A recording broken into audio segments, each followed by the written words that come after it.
What if I told you you could strengthen your brain by doing nothing? Let's explain that. Hey everyone, and welcome to Things Explained. In this video I'm going to tell you how to strengthen your brain by doing nothing. The secret is doing nothing. Well, it's hard to define exactly what it means for your brain to do nothing, so I'll restate what I mean.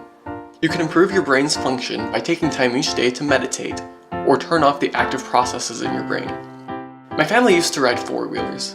We would go out to some sand dunes a couple hours away and ride. Sometimes we would go for really long rides. There's a lot going on inside the engine of the four-wheelers, and they can get pretty hot, especially in the summer. Oftentimes in the middle of these long rides, we would stop for a while. We didn't really notice anything wrong, and we weren't really lost or tired, but we stopped anyway. We cut the power and chatted or munched on Starburst for a while. Then we turned the power back on and listened to the fan. The fan was controlled by the internal heat, so even if everything looked fine, a loud fan was an indicator of a hot engine. The fan was running all the time we were riding, but there was no way we would hear it over anything else. It wasn't until we stopped to listen to it that we could get an indicator of the stress levels of the engine. Your brain works in a similar fashion. Your conscious mind feeds things into your subconscious mind, which feed things back into your conscious mind. When you stop crowding your conscious mind with busy thoughts, you give yourself the chance to listen to your own subconscious. What thoughts pop into your mind unprovoked?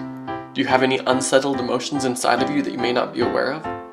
The things you hear when you listen to your subconscious can act as an indicator, just like the fan.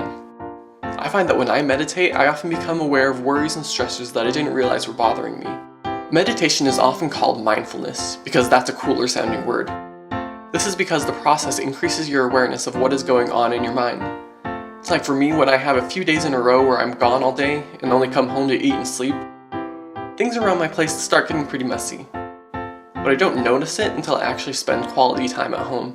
If you haven't spent time in your own mind in a while, you might find a lot of clutter.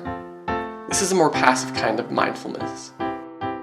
Active mindfulness refers to a deliberate attention to what you're thinking, and can be helpful if you often go throughout your day trying to remember if you locked the door or if you took your pills. Try stopping yourself from going into autopilot for these tasks, and be more deliberate or mindful of what you are doing. Our body will remind us if we forget to eat or if we forget to breathe, but everything else is something our mind has to adapt to, and sometimes it needs us to help it focus on what things are important to remember. So how do you meditate? There are different perspectives on the best way to meditate, but I've found that worrying too much about if you're doing it right is counterproductive. I usually take 5 minutes or so right before I go to bed. I set an alarm on my watch so I can just forget about time. On my watch I have a mindfulness app that gives me a gentle pattern to match my breathing to. If you have a smart watch, you may have something similar. I found that sitting on my floor is the best way to go. It's not so comfortable that I fall asleep, but it's also not straining enough to be distracting. If you get distracted easily, you'll want to close your eyes and focus on your breathing. Deep breathing improves oxygen levels in your brain. It makes it easier to relax anyway. Don't worry if you keep getting distracted or if you catch your mind drifting. This is the point of meditating, to become aware of this, not to stop at cold turkey. The road to gaining control of your mind starts with simple awareness. When you do this, you help strengthen your mind. So there you have it. What are other ways you do to exercise mindfulness? Leave a comment below, and if you learned something, be sure to like, subscribe, and share with your friends. Also, check out the Things Explained Facebook page and come and say hi.